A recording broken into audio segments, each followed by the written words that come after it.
নমস্কার বন্ধুরা, shout with Dipanjan চ্যানেলে আপনাদের সকলকে স্বাগত জানাই।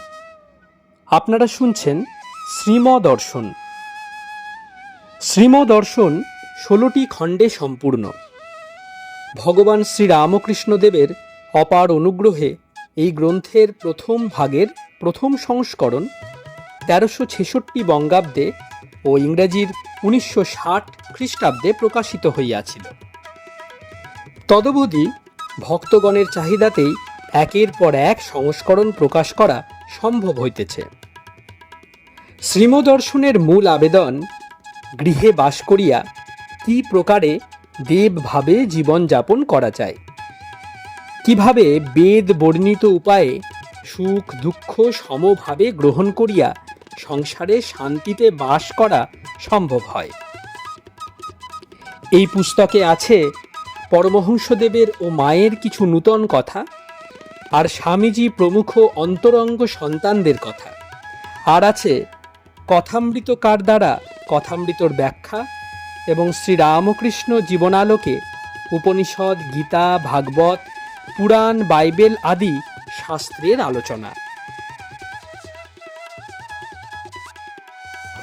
স্বামী নিত্যাত্মানন্দ বিরচিত শ্রীমদর্শনের আজ পর্ব 11। চলুন আজকের পর্বটি শুরু করা যাক।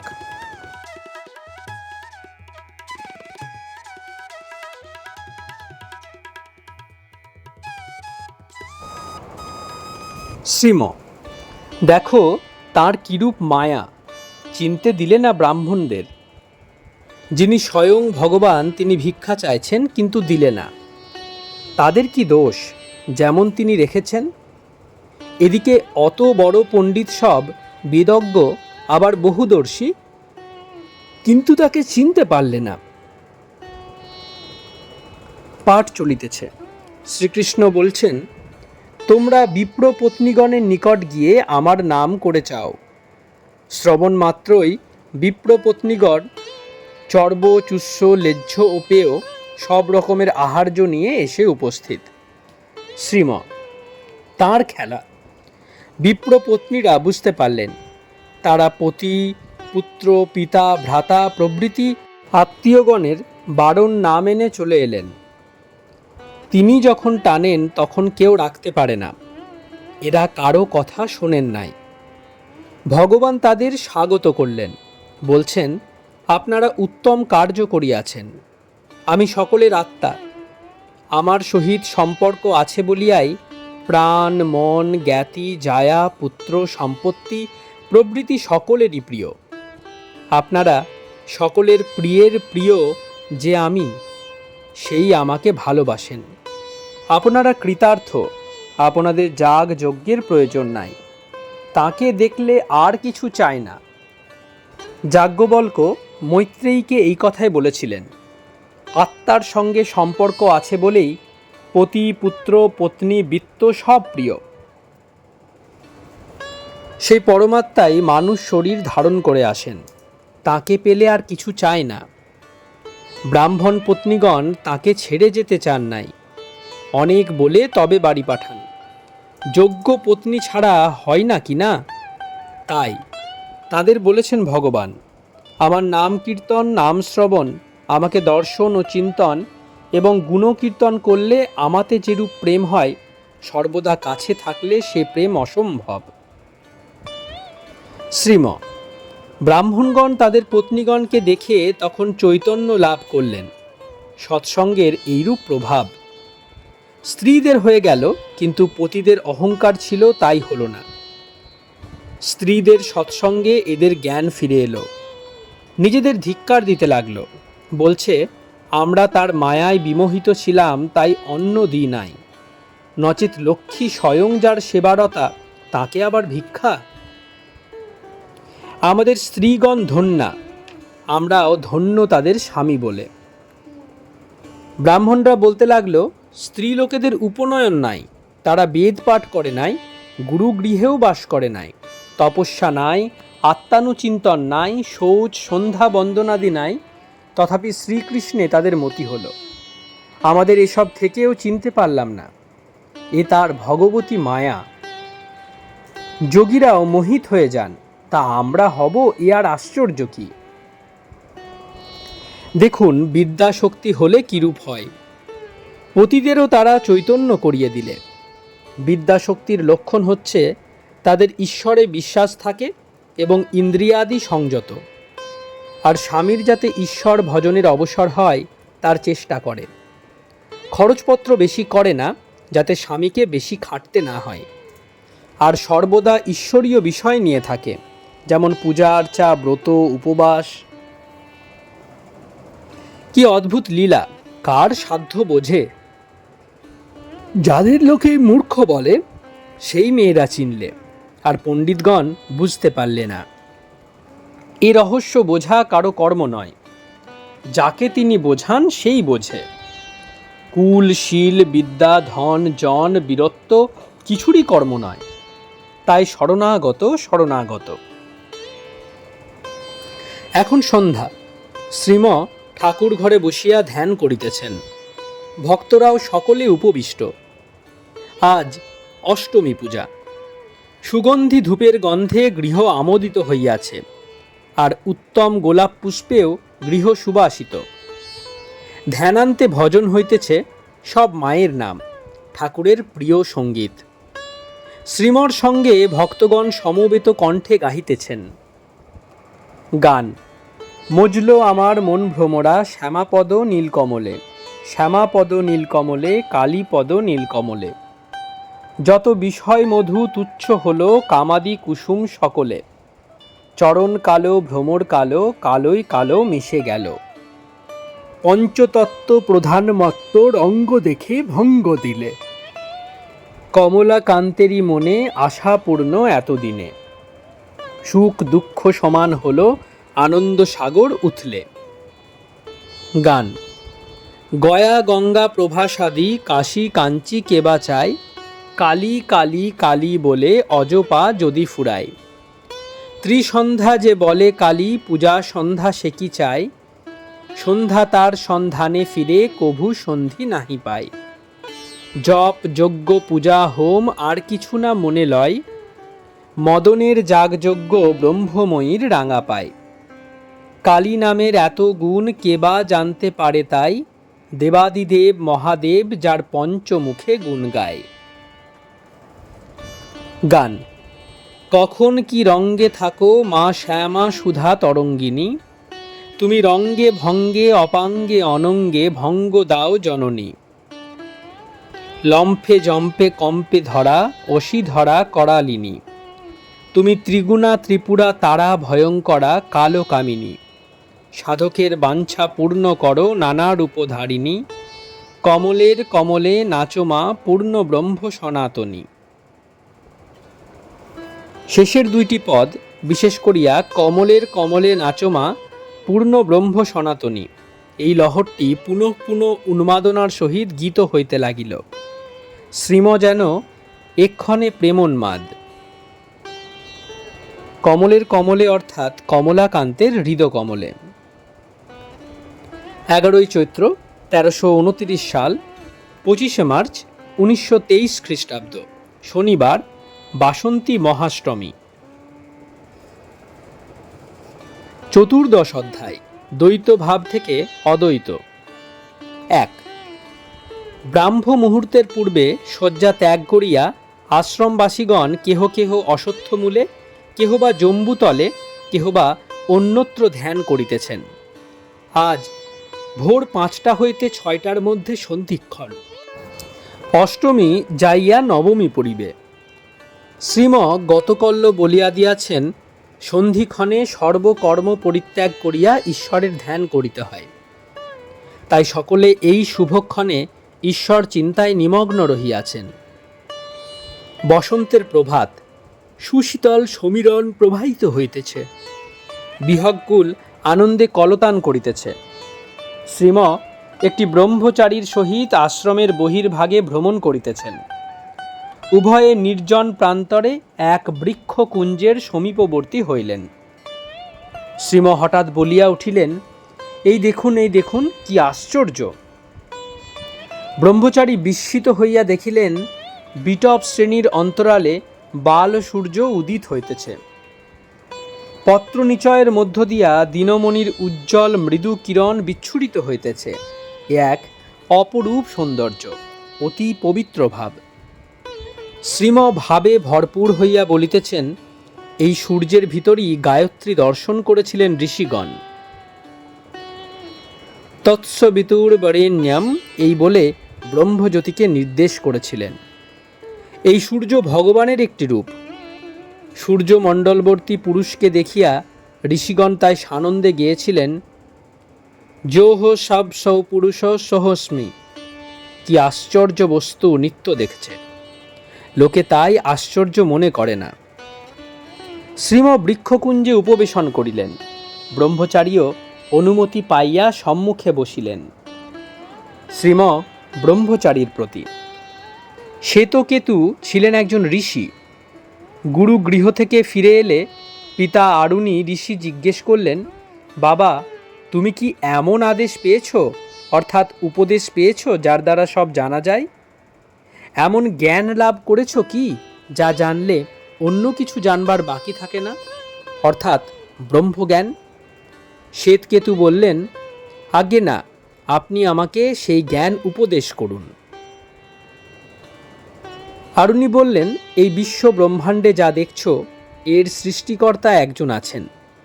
তাঁর ইচ্ছাতেই জগতের সৃষ্টি স্থিতি প্রলয় হচ্ছে। এক অদ্বিতীয় পুরুষ, তিনি সূক্ষ্মতম,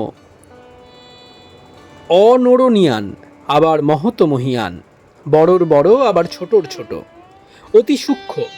এই এক বস্তুকে জানতে পারলে সব জানা হলো। ইহা না জানলে কিছুই হলো না। শাশ্বত সুখ শান্তি লাভ হয় না, অমৃতত্বও লাভ হয় না। বাবা, নানা বিদ্যা লাভ করে লোক অহংকৃত হয়, কিন্তু ব্রহ্মবিদ্যা লাভ করলে, আত্মার সন্ধান করতে পারলে লোক শান্ত হয়। সেই বস্তুটি কেমন জানো? যেমন মৃত্তিকাকে জানলে তা দ্বারা নির্মিত সমস্ত বস্তু জানা যায়। যেমন একখণ্ড লৌহকে জানলে লৌহ নির্মিত যাবতীয় বস্তুর জ্ঞান হয়। তেমনই সেই বস্তু, তিনি জগতের কারণ, সৃষ্টি স্থিতি প্রলয়ের কারণ। তাকে জানলে সর্বজ্ঞান লাভ হয়, সর্বজ্ঞ হয়। নানা দৃষ্টান্ত দিয়ে জগৎ কারণকে বোঝাবার চেষ্টা করেন। যেমন অতি সামান্য অতি সূক্ষ্ম একটি বট ফলের বীজের ভিতর অত বড় বটবৃক্ষ থাকে, তেমনি সেই সূক্ষ্মতম বস্তু থেকেই এই বিশাল জগতের সৃষ্টি হয়েছে। তা থেকে মন, বুদ্ধি, চিত্ত, অহংকারের সৃষ্টি হয়েছে। সর্বজীবের উৎপত্তি স্থল যেমন তিনি, তেমন সর্ববস্তুরও। সর্ববস্তুতে তিনি বিরাজমান। তার সত্তাতে সকলের সত্তা। ওতপ্রোতভাবে তিনি আছেন। সেই সূক্ষ্ম বস্তুই জগতের আত্মা, তাকেই সৎ বলা যায়, অর্থাৎ যাহা চিরবিদ্যমান। আবার তত্ত্বমসি, তুমিই সেই আত্মা। এই আত্মাই ব্রহ্ম, তাকেই অখণ্ড সচ্চিদানন্দ বলে। তাকেই ঠাকুর কালী বলতেন, মা বলতেন। এই ব্রহ্মই আবার মানুষ শরীর ধারণ করে আসেন, তাকেই অবতার বলে। ঠাকুর সেই অবতার। একদিন বলেছিলেন, দেখলুম সচ্চিদানন্দ ভিতর থেকে বের হয়ে এসে বললেন, আমি যুগে যুগে অবতার হই, এবার সত্যগুণের পূর্ণ আবির্ভাব। আবার বলেছিলেন, যে রাম সেই কৃষ্ণ, সেই ইদানিং রামকৃষ্ণ। খ্রাইস্ট গৌরাঙ্গ আর আমি এক, এ কথাও বলেছিলেন। তিনি বলেছিলেন, আমাকে চিন্তা করলেই হবে। অন্তরঙ্গদের বলেছিলেন, তোদের বেশি কিছু করতে হবে না, আমি কে আর তোরা কে এ জানলেই হবে। একজনকে বললেন, আমার চিন্তা যে করবে সে আমার ঐশ্বর্য লাভ করবে, যেমন পিতার ঐশ্বর্য পুত্র লাভ করে। এখন যারা জন্মেছে তাদের বড্ড সুযোগ। মাখন প্রস্তুত, কেবল নিয়ে আহার করা। ফল সুপরিপক্ক, কেবল আহার করলেই হলো। ব্রহ্মচারীর প্রতি, তোমরা তার উত্তরাধিকারী। আমাকে না দেখেও যারা আমাতে বিশ্বাসী হন, তাঁরাই ধন্য। শ্রীম আহার করিতে বসিয়াছেন। সঙ্গে মুকুন্দ, ছোট জিতেন, অমূল্য আর জগবন্ধু বসিয়াছেন, বিনয় পরিবেশন করিতেছেন, কথাবার্তা চলিতেছে শ্রীম ভক্তদের প্রতি। যাজ্ঞিক ব্রাহ্মণরা চিনতে পারলে না প্রথম শ্রীকৃষ্ণকে, শেষে বুঝতে পেরেছিলেন। বলেছিলেন, চৈতন্য হলে যার সেবা স্বয়ং লক্ষ্মী করছেন, তার আবার অন্যের অভাব? তিনি আমাদের উপর কৃপা করবার জন্যই অন্ন ভিক্ষা করতে পাঠিয়েছিলেন। আমরা তার মায়ায় আচ্ছন্ন ছিলাম, বুঝতে পারি নাই। তিনি কিন্তু ধর্মের মর্যাদা রক্ষা করলেন, স্ত্রীদের পাঠিয়ে দিলেন। বললেন, তোমাদের ছাড়া যজ্ঞ সম্পন্ন হবে না, স্বামী স্ত্রী মিলে পূর্ণাহুতি দিতে হয়। আবার রাজসূয় যজ্ঞে তিনি ব্রাহ্মণদের পা ধুইয়ে দিচ্ছিলেন। কেন করলেন? তাদের মান বাড়াবার জন্য। তারা কি আর সকলে তাকে চিনত? কয়েকজন মাত্র জেনেছিলেন, অসিত, দেবল, ব্যাস, গর্গ প্রভৃতি। তিনি জানেন, এদের মান দিলে এদের আত্মসম্মান বাড়বে, তবেই ঈশ্বর চিন্তা করবে। তখন বুঝতে পারবে আমি কে। আপনি আচরি ধর্ম জীবেরে শিখায়, আর তিনি মানলে অপরেও মানবে। সাধু, ভক্ত, ব্রাহ্মণ সব নারায়ণ তুল্য, এদের মানলে নিজের কল্যাণ। ঠাকুর গোস্বামীদের কত মান দিতেন, বলতেন এরা গুরু বংশ, অদ্বৈত নিত্যানন্দের রক্ত এদের শরীরে রয়েছে। আহারান্তে শ্রীম বারান্দায় তক্তপোষে বসিয়া আছেন, কেহ কেহ কাছে আছেন, কেহ বা গৃহকর্ম শেষ করিতেছেন। ভক্তগণ সর্ব বিষয়ে পটু হইবে, এই বিষয়ে বলিতেছেন। শ্রীম সকলের প্রতি। ঠাকুরের কি দৃষ্টি! সব দিকে তিনি লক্ষ্য রাখতেন। একজন 10টার জায়গায় 6টা পান 1 পয়সা দিয়ে এনেছিলেন, অমনি তিরস্কার। ঠকবি কেন? আনবি ঠিক, বেশি হয় অন্যকে বিলিয়ে দে, তবুও ঠকবি না।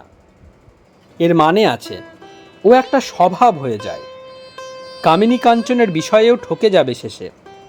ঠকে যাওয়া স্বভাব হয়ে যায়, অর্থাৎ অমনোযোগী হয়ে যায়। বলতেন কিনা প্রায়ই, ভক্ত হবি তো বোকা হবি কেন? সব দিকে হুঁশ থাকবে, সর্বদা সজাগ, যেন সোলজার। কখন কোনো দিক দিয়ে আক্রমণ আসে। তাই এত পুঙ্খানুপুঙ্খরূপে সব দেখতেন। লোকে মনে করে এ আর কি, কয়টা পানের জন্য তিরস্কার কেন? কিন্তু তা নয়, ভ্যালু অনেক। এর প্রভাব চরিত্রে পড়ে যায়, তাই সর্বদা সজাগ। ধর্মের আরেকটা প্রচলিত অর্থই রয়েছে বাইরের বিষয়ে এলোমেলো থাকা। কিন্তু ঠাকুর এসব দেখতে পারতেন না। বলতেন, মহাতমগুণে এরূপ হয়। গীতায় বলেছেন, ভক্ত হবে ধৃত্যুৎসাহ সমন্বিত। ঠাকুর পরনের কাপড়খানাও রাখতে পারতেন না, সর্বদা সমাধিস্থ।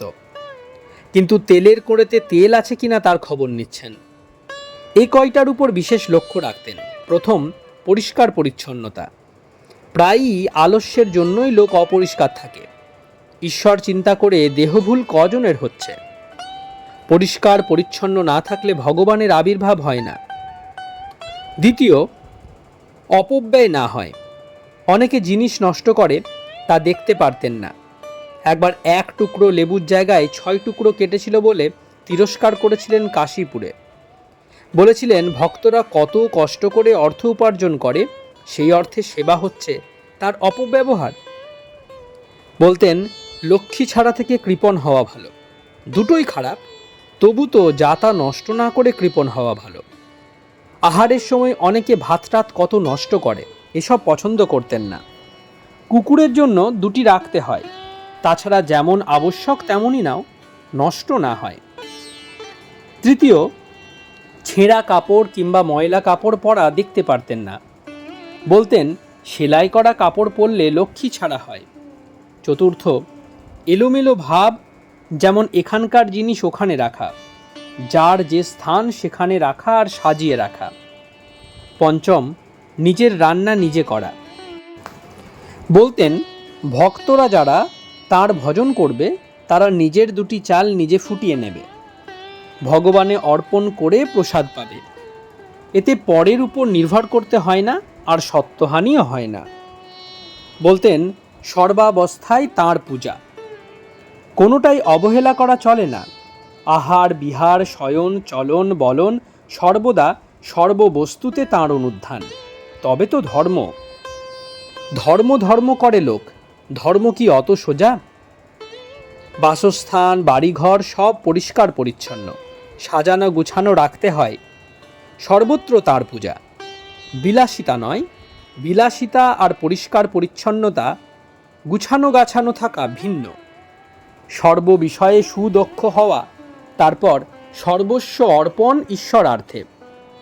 ডাহা মূর্খের ধর্ম হয় না, তেমনি অমনোযোগীরও হয় না। তিনি যদি দেহবুদ্ধি নিয়ে যান আলাদা, নচেত ওই রকম চলতে হয়, গীতাতেও যেমন আছে। এই আদর্শ দেখো, বলেছেন দক্ষ এবেল এক্সপার্ট হবে, আবার অনপেক্ষ কারো অপেক্ষা নাই। যা সামনে পড়ে তা বুদ্ধিপূর্বক করা।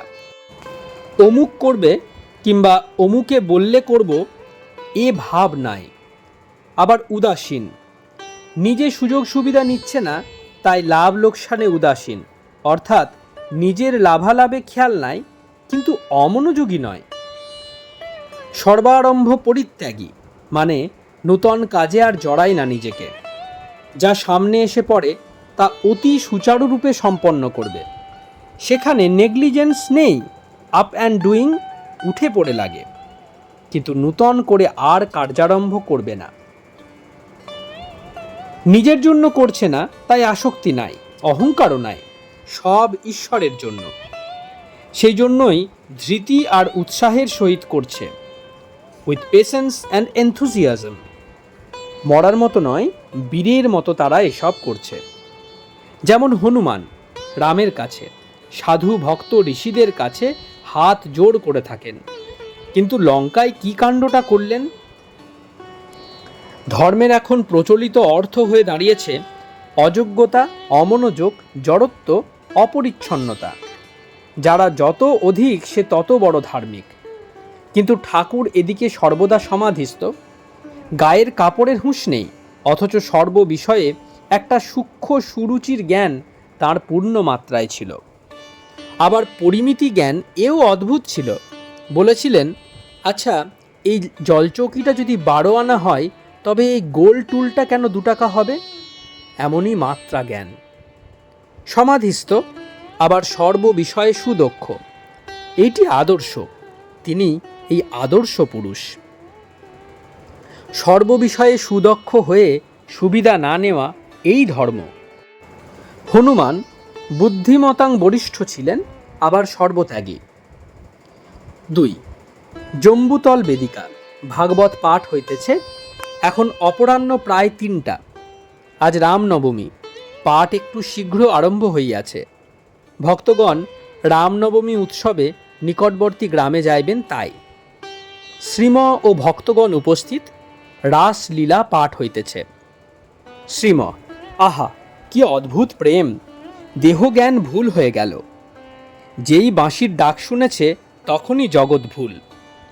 এক ঈশ্বর মনো মধ্যে বিরাজমান। তখন বাড়ি ঘরের চিন্তা, পতি পুত্র সব চিন্তা বিদূরিত হয়। ইচ্ছা করে ছাড়ে না, আপনা থেকে ছেড়ে যায়। যেমন নারকেলের বালদ আপনা থেকে ছেড়ে যায়। গোপীরা কি বিচার করে ঘর ছেড়েছেন? তা নয়, ঝড়ের মতো ব্যাকুলতা এসে যেন উড়িয়ে নিয়ে গেল। নিজের পতিগৃহ, সর্বোপরি নিজের দেহ, সব জ্ঞান বিলুপ্ত হয়ে গেল তখন। কৃষ্ণ কৃষ্ণ এক কথা, এক চিন্তা। বাঁশির তান আর কি, এই ব্যাকুলতা, এই আকর্ষণ। প্রাণ যাই যাই অবস্থা, তাকে না দেখলে, তার সঙ্গে মিলন না হলে। যারা আসতে পারল না, আত্মীয়রা আটকে রেখে দিল, তারা তাঁর চিন্তায় মগ্ন হয়ে সমাধিস্থ হল, আর শরীর ত্যাগ করে সূক্ষ্ম শরীরে মিলিত হল। রাসলীলা ঈশ্বরীয় প্রেমের শ্রেষ্ঠ বিকাশ। এমনটি জগতে আর নাই। প্রেমাভক্তির উজ্জ্বলমণি রাসলীলা।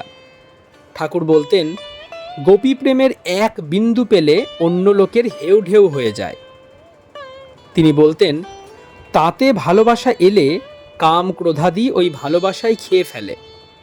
যেমন বাঘ ছাগল খেয়ে ফেলে কপ কপ করে, সব খসে পড়ে যায়। যেমন চুম্বকের পাহাড়ের কাছে গেলে জাহাজের লোহা সব খসে যায়। গঙ্গা সাগর সঙ্গমে চলেছে, কেউ রোধ করতে পারে না। কতকগুলি প্রাণ একসঙ্গে ব্যাকুল হয়ে ছুটল একদিনে, একই ক্ষণে, সর্বস্ব ত্যাগ করে। অমনটি আর জগতের ইতিহাসে নাই। কে বুঝবে এ লীলা? তিনি না বুঝালে কেউ ধরতে পারে না। বাবুরা বুঝি এর কদর্থ করে, তা তাদের দোষ নাই। তিনি যেমন বুদ্ধি দিয়েছেন। দ্বৈত ভাব থেকে অদ্বৈত, কৃষ্ণ কৃষ্ণ ভাবতে ভাবতে ওরাও কৃষ্ণময় হয়ে গেল। মনে করতে লাগলো নিজেদেরই কৃষ্ণ। ভাবে নাই আমরা কৃষ্ণ, কিন্তু কৃষ্ণে পরিণত হয়ে গেল। অন্য বুদ্ধি ছিল না, কেবল কৃষ্ণাকারাবৃত্তি। এ উচ্চ ভাব কি দেহবুদ্ধি নিয়ে বোঝা যায়? সমাধিস্থ হয়ে রাসলীলা করেছিলেন। রাসলীলা মানে যেখানে নিরতিশয় আনন্দ, রস মানে আনন্দ, ব্রহ্মানন্দের পরাকাষ্ঠা, তাই রাস। লৌকিকতা রক্ষা ততক্ষণ যতক্ষণ দেহবুদ্ধি থাকে, তারপর সব ভার তাঁর উপর। তিনি সব ভার নেন। ভক্ত: আগে গোপীদের ফিরে যেতে বললেন কেন? শ্রীম: পরীক্ষার জন্য 16 আনা মন তাতে না এলে হবে নাকি না? একটু বাকি থাকলেও হবে না। যতক্ষণ দেহবুদ্ধি ততক্ষণ শাস্ত্র বাক্য মেনে চলতে হবে। তাই তো বললেন, সতীগণ তোমরা গৃহে ফিরে যাও, এ রজনীতে ঘর ছেড়ে আসা উচিত হয় নাই। গৃহে গিয়ে পতির সেবা করো, সন্তানদের দুগ্ধ পান করাও। পতি ও পতি বন্ধুগণের অকপটভাবে সেবা স্ত্রীলোকের পরম ধর্ম। দুশ্চরিত্র, দুর্ভাগা, বৃদ্ধ, জড়, রোগী বা নির্ধন যাহাই হোক, পতিকে পরিত্যাগ করিবে না। তিনি যখন দেহবুদ্ধি লোপ করিয়ে দেন তখন অন্য কথা, তা না হলে ওই কর্তব্য, শাস্ত্র যা বলেন। ঈশ্বর পতিরও পতি, পিতার পিতা, মাতার মাতা, সকলের প্রভু। একমাত্র তাঁর জন্য সবকে ছাড়া যায়। এই সেদিনও মীরাবাই তাঁর জন্য সব ছাড়লেন, রাজ্য, পতি, আত্মীয়, বন্ধু সব। এ তত্ত্ব বোঝা বড় কঠিন। তাই তো ঠাকুর বলতেন, জীব বুদ্ধি নিয়ে এসব পড়তে নেই, উল্টো ফল হয়। তার কৃপায় ভক্তিলাভ হলে তখন বোঝা যায়। কাম গন্ধহীন না হলে সম্পূর্ণ বোধ হয় না। এত কঠিন, রিপুর বশবর্তী হয়ে হয় না। এর ধারণা করতে হলে তাঁর কৃপা চাই। অযোগ্য লোক পড়লে অধঃপাত ঘটে এতে। ঠাকুর বলতেন, সাধারণত মানুষের মন নিম্ন দৃষ্টি, স্বভাবতই তা সাংসারিক বিষয়ে থাকে, সর্বদা ভোগ খোঁজে। এই মন নিয়ে এসব পড়লে ভোগের বাসনাই বর্ধিত হয়। কাঁচা মন, তাই। শাস্ত্র কি খালি পড়লেই হলো? তাই গুরুমুখে শুনতে হয়, নয়তো 1 গুণ পড়ে 50 গুণ পিছিয়ে যেতে হবে। ন্যাড়ানেড়িগুলি এইভাবে অধঃপাতে যায়।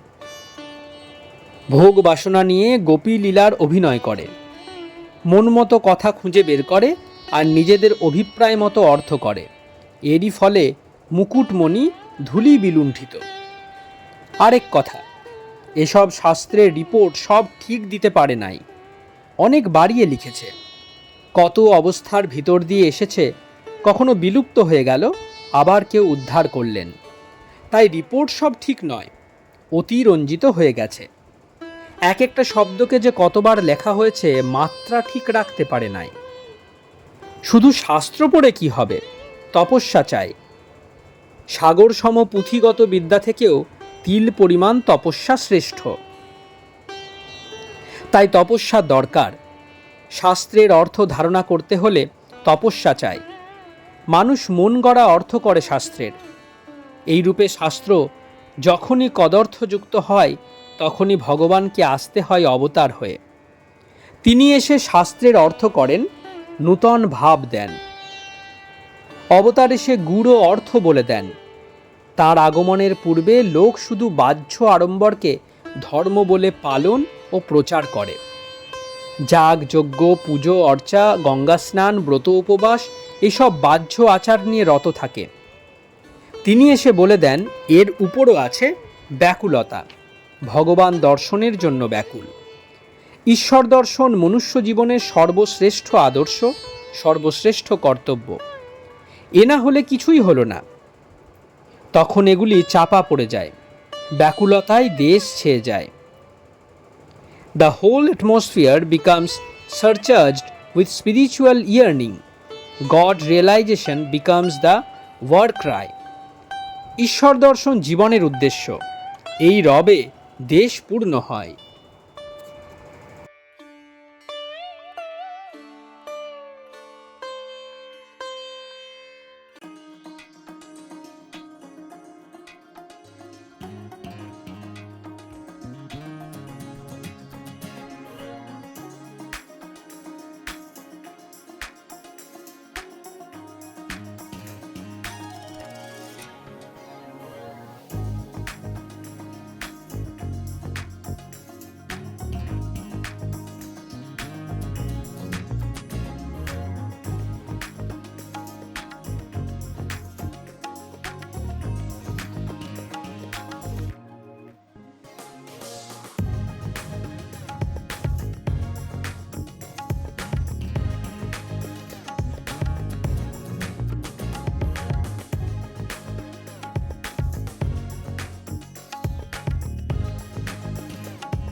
আপনারা শুনছিলেন স্বামী নিত্যাত্মানন্দ বিরচিত শ্রীমদর্শন পর্ব 11।